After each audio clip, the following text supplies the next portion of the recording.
Vamos falar sobre o princípio da superposição. A grande questão é: o que acontece quando duas ondas se encontram? Quando a gente fala de partículas, quando duas partículas se encontram, nós sabemos que haverá uma colisão que pode ser elástica, inelástica ou perfeitamente inelástica. A questão da conservação da energia ou não e a conservação do momento. Mas e quando duas ondas se encontram, né? O que a gente pode observar disso?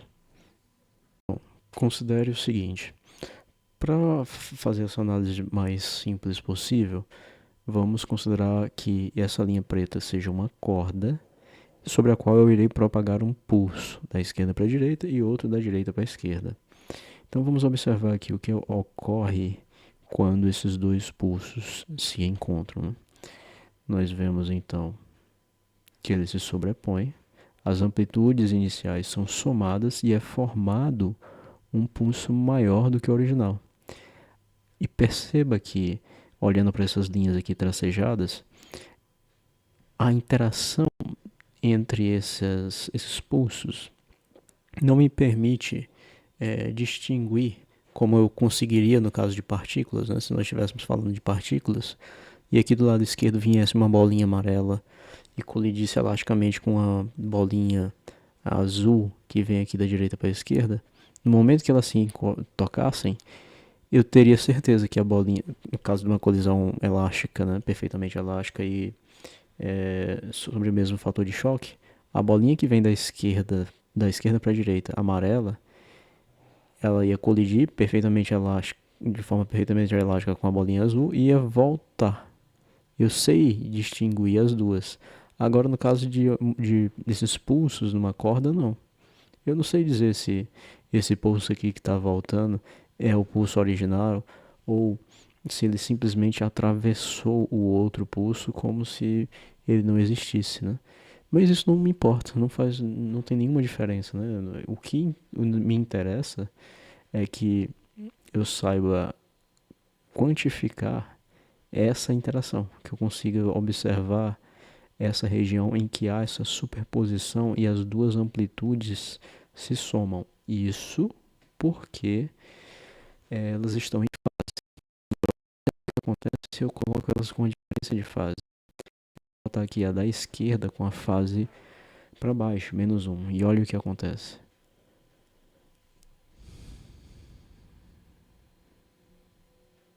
Você percebe que houve uma interação do tipo que a gente chama de destrutiva. No exato momento em que elas se superpõem, que elas estão juntas, a corda fica plana, ela fica horizontal, né? A amplitude positiva cancela a amplitude negativa e os pulsos continuam suas propagações como se nada tivesse acontecido. Mais uma vez, né, isso não significa necessariamente que os pulsos simplesmente se atravessaram um ao outro. Eles poderiam, por exemplo, terem sofrido uma inversão ao entrar em contato com um com o outro. Tudo isso a gente vai entender melhor quando a gente estiver falando sobre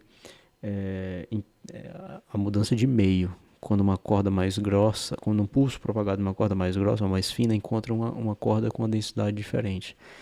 Mas no momento, não nos interessa. O que importa é que matematicamente é como se esses pulsos simplesmente atravessassem os outros e continuassem sua propagação após essa região de superposição, como se não tivesse existido o pulso original. E igualmente, quando as duas fases estão para baixo, a única coisa que vai mudar é que agora a amplitude somada vai ser para baixo. Ok? Então, e o que acontece se no lugar de apenas um pulso nós tivermos uma onda completa? Nesse caso, o que eu estou querendo entender, né? Quantitativamente, como é que se dá uma equação da região de superposição em que essas duas ondas se encontram, né? Imagine aqui que nós temos duas ondas distintas, né? Essa azul e essa verde. A azul, ou a preta e a verde, desculpe. A preta está representada aqui pela equação de y1 de x de t como sendo a seno de kx menos ômega t. A em verde eu representei aqui como y2 de x de t como sendo a seno de kx menos ômega t mais um φ. Esse φ, observe, né, é a diferença de fase entre y2 e y1. Perfeito? As fases seriam exatamente iguais se φ fosse igual a zero, mas por causa de φ elas estão defasadas uma em relação à outra. É esse φ que vai representar justamente aqui esse aparente deslocamento da curva, aparente não, esse real deslocamento da curva em verde em relação à preta, né? Veja, eu estou supondo que elas existem para mais e menos infinito, né? Elas existem em todo o espaço em que elas são definidas.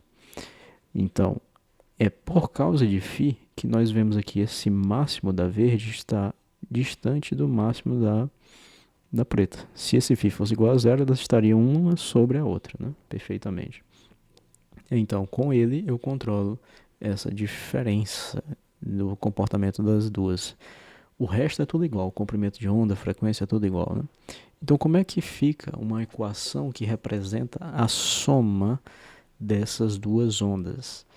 Ela vai ser simplesmente uma soma de y1 mais y2. A y de x de t é a superposição, né? A equação que me dá o comportamento da onda nessa região de superposição. Quando eu somo as duas, fico a seno de kx menos ômega t mais a seno de kx menos ômega t mais a diferença de fase φ. E fazendo aqui algumas manipulações algébricas, aquelas coisas de seno das somas, seno de A mais B, seno de A menos B, enfim. Quando você quebra isso aqui e faz algumas manipulações algébricas, você encontra aqui a equação que me dá a superposição, yx de c, vai ser igual a 2 vezes a cosseno de φ sobre 2, seno de kx menos ômega t mais φ sobre 2. Então, para a gente observar o comportamento dessa curva que nós acabamos de encontrar para a região de superposição, a equação que me dá o comportamento da soma das duas ondas, coloquei aqui no GeoGebra a nossa função y, né, que representa aqui essa curva em vermelho, e eu estou controlando aqui o fator φ, né, que é a diferença de fase. Olha o que acontece quando eu vou mudando o valor de φ.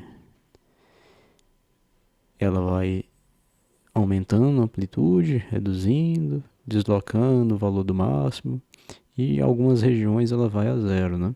Vamos observar aqui dois fatores, duas posições interessantes, né? O primeiro, φ igual a zero. Quando eu estou em φ igual a zero, nós estamos com amplitude máxima, né? Se a amplitude original era 1 da onda preta e 1 para a onda verde, observe que foi somado. Nós temos uma amplitude agora maior. E de fato era para eu esperar isso, porque as duas ondas estão em fase. Se o φ é igual a zero, elas caminham juntas, elas se deslocam, se comportam igualmente. Então era de se esperar uma soma de suas amplitudes, né? Agora, quando eu estou aqui em mais ou menos 3,14, não vai ficar exato aqui porque, enfim, ó, se eu coloco aqui 3,14, que é o valor de 180 graus em radiando, né? Pi radiando, observe que ela foi toda praticamente a zero. As duas ondas se cancelaram. E era de eu esperar que isso acontecesse, né? É exatamente a situação da figura do slide anterior. A curva verde, ela está com um máximo na região em que a curva preta tem um mínimo. Então, o máximo de uma cancela o mínimo da outra e ela deixa de existir em toda a região do espaço, né? Não só os máximos, mas também nas outras partes das ondas, né? Ela sempre vai ter um mais positivo cancelando uma região com menos, né? Uma região negativa. Ok? Então, e se fosse pulso? Se a gente estivesse trabalhando com pulsos, como é que ficaria, como é que quantificaria essa superposição, né? Bom, eu não iria trabalhar com senos e cossenos. Uma das formas de representar um pulso é através da distribuição da função gaussiana, uma exponencial de menos x menos vt ao quadrado dividido por 2 sigma ao quadrado. Esse sigma aqui é relativo somente à largura, aqui, o quão espessa é os meus pulsos, mas não convém falar sobre isso aqui agora, né? Acontece que essa região que é o meu interesse, essa região onde existe a superposição, onde os dois pulsos se encontram e geram esse comportamento distinto, enquanto os dois estão, abre aspas, em contato, né? Ele vai ser dado da mesma forma que a onda perfeita, né? A onda senoidal. Vai ser um y dado pela soma dos dois pulsos distintos. Assim, tem um pequeno detalhe que eu preciso falar, né? Se esse aqui é o pulso 1 e esse aqui é o pulso 2, a equação para o pulso 1 vai ser a exponencial de menos kx menos vt ao quadrado sobre 2 sigma. E o pulso 2 vai ser exatamente a mesma coisa, com exceção do fato de que aqui vai ter uma fase distinta, né? Essa fase é que vai controlar aqui a posição dele. E outro detalhe, em relação à figura, se eu estou dizendo que o pulso 1 desloca-se da esquerda para a direita com velocidade positiva, consequentemente, o pulso 2 vai se deslocar da direita para a esquerda com velocidade negativa. E, portanto, se esse V é o mesmo V daquele lá, aqui tem que ter um sinal de mais, né? Bom, bem, dito isso, nós temos agora, nós vimos como quantificar esse resultado do processo de superposição de ondas. Nós percebemos que, dependendo das fases, essas somas podem ser do tipo destrutivas, quando elas se cancelam, né? Se você tem aqui um pulso positivo e um pulso negativo, quando eles se encontrarem, a região de interação vai ficar zerada, né? Os pulsos estão em fase destrutiva.